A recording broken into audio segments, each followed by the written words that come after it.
Illinois football appears to be for real. They went to Duke. They stomped Duke. People told us that was a trappy game. People told us to be scared of the line. You thought Duke would cover this game. That was one of your picks for the week in the newsletter. I was on Illinois money line. I'm regretting not just betting Illinois spread. I'm regretting not betting Illinois alternate spread. But what I am not regretting is my preseason bet for Illinois football to make the college football playoff because this team is for real. And if you haven't said it out loud yet, ladies and gentlemen, you need to say it out loud right now. This Illinois football team is very good. A very good football team with a very bright future ahead of them for the rest of this season.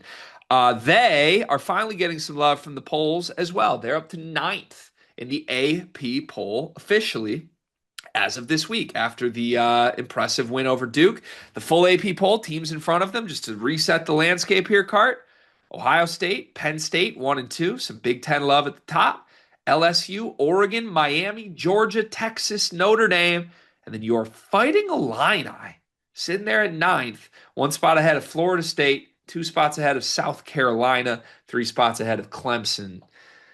Where are you at, Cart? Because you thought Duke was going to give them more of a challenge in this game. What's your current assessment of Illinois football and their ninth in the country ranking in the AP poll? God damn. God damn is my first one because like that was look, obviously, we already know what occurred with me picking Duke and whatnot. That wasn't even close. That wasn't like Illinois dominated Duke, and I think that Duke is actually a solid football team. I think this is just speaks to what the level that Illinois is because the one thing that I'm not gonna have, and this is me coming from this spot because I speak for these people, the people that did pick Duke. We're not gonna come on here and downplay Duke now, like, oh, that's why Illinois was favored. Don't try to take victory laps now. No, that was an utter domination to the point that like anyone, when I say anyone, I'm including myself on this, that bet Duke where it wasn't even close. It was domination by Illinois. Luke Altmaier was incredible. He was the better quarterback in this game, in a game where I thought that Mensa's the better quarterback. The rushing attack was balanced and good. It's just, Hank Beatty, like you already stated in another video, is just like this ultimate reception guy. He had 8 catches in this game for 128 yards. That was a belt to ass performance by Illinois, and to me, a statement. Like I actually took it as a statement for Illinois football. And the thing is, I don't want people downplaying it just because they try to play the whole, oh, I mean, Illinois was favorite card. No, this was a statement. This was also like a big old Bielema middle finger to everyone. I feel like Yeah. even if you don't want to say it, and not even just Bielema, probably the Illinois football team, just like think they took it as they played like they were disrespected Yeah. by people. They heard the noise and then they made it happen. 100%. Yep, they did.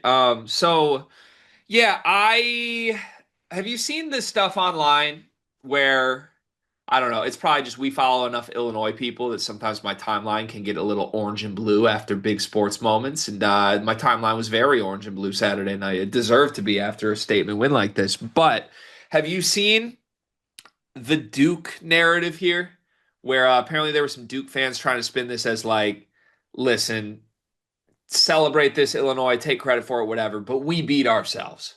Five turnovers.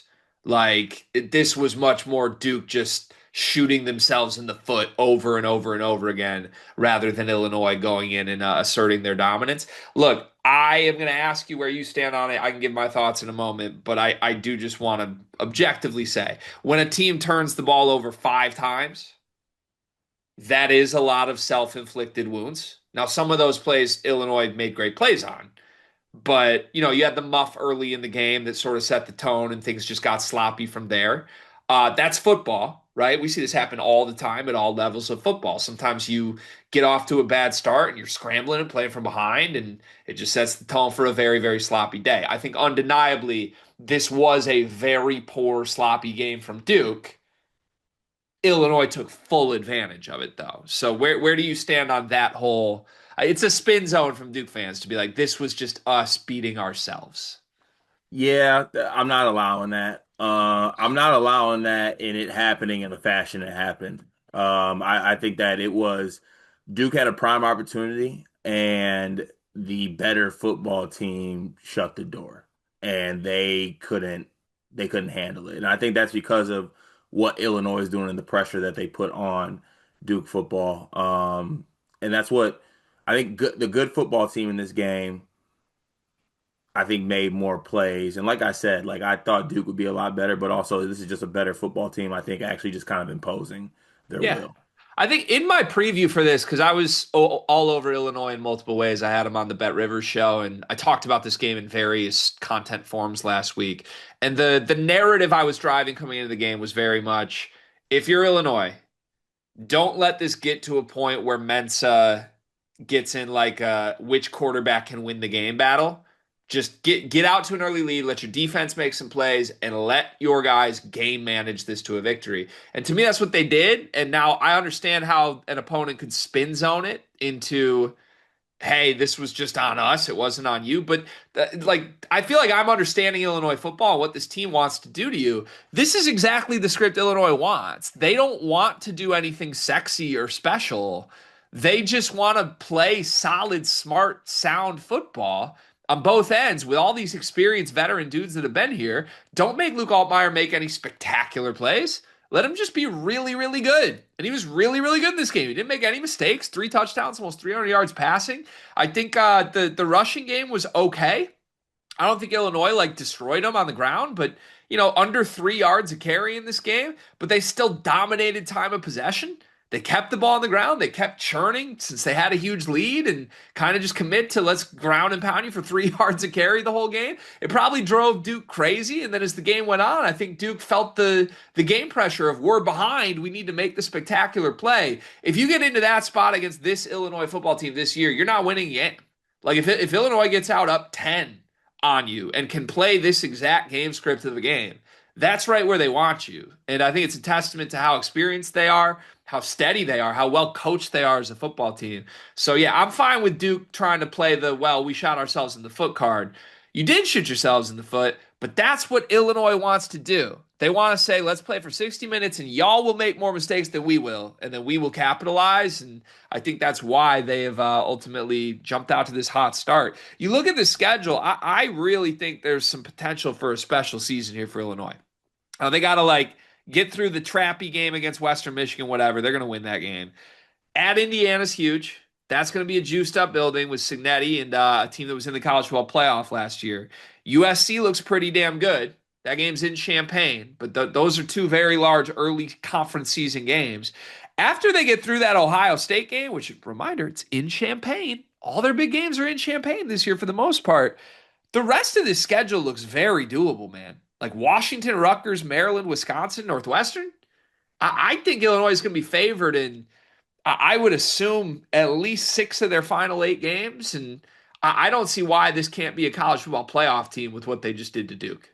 Yeah, 100%. Like just like eye test alone too. Like I feel like watching that, seeing how it transpired, that is a college football playoff worthy level team. And like you stated, I think that the schedule and just everything else, I think lays out in their favor for them to take advantage of this. And I don't say take advantage like they got an easy route or anything like that. I just say like given what I've seen from this football team, they have all the makings to make this happen. And I consider myself a believer. I don't think I was a believer before necessarily, but I have been swayed. I got to be honest, I'm praying that this week, just from a selfish standpoint here, I'm praying that Indiana beats Indiana State by 90 and Illinois kind of like takes it easy, beats Western by like 14, so that I can get Illinois like huge plus money on the road at Indiana in week 4. I can already tell you right now, I'll be on the Illini in that game. Quickly on the poll, they're up to ninth. That's a pretty big accomplishment for Brett Bielema. We're in week 3 of this season, and Illinois is the ninth best team in the country. I mean, that's just awesome. All of the programs in front of them are the biggest of big boy programs. Like, that's where you're at. Look around you. Look at the peers you have right now, Illinois football. You're on the playing field of the best teams in the country with 10 games left in the season. That's pretty cool. Do you think ninth is the right spot for them right now? Do you think they deserve more, or are they even too high in the poll? That feels right to me. Yeah? Yeah, top 10 team. That feels right. Okay. I guess I'll be the guy if I got to be the guy. I'll lead the bandwagon if I need to publicly. I was trying to before this week. There's no reason they should be behind Notre Dame right now. Why is Notre Dame ahead of Illinois in the poll? That's fair. What did Notre Dame show you? Nothing. Notre Dame lost on the road to a top five team. And did they look good in the process at all? Yeah, I mean that's a tough thing to throw out I there. would argue, like, again, selfishly, I would argue Illinois should be seventh in the poll ahead of both Texas and Notre Dame right now. At minimum, I don't see why they're behind Notre Dame. I can understand Texas, okay, we bounce back. Ohio State's Ohio State, whatever. But Notre Dame, I just thought was completely uninspiring. Like very, very uninspiring. And I'm not super into LSU here either. So I don't know. Long way to go here, but we'll see. They didn't exactly look great this week. I mean, at the same time, like, no, that makes sense. I'm just honestly, I'm looking at the other side of it. Are there other teams that have a argument for they should be ahead of Illinois? No, I mean Florida State maybe the Bama win. Florida State. Yeah, Oklahoma Yeah, doesn't move you. no. Got a top 25 win. What do you think Illinois' true caliber is? Like, screw the polls. They are the blank best team in college football. I feel like they're somewhere between the seventh and the at worst the 12th best team in college football. So that'd be very deserving of a playoff spot. Yeah.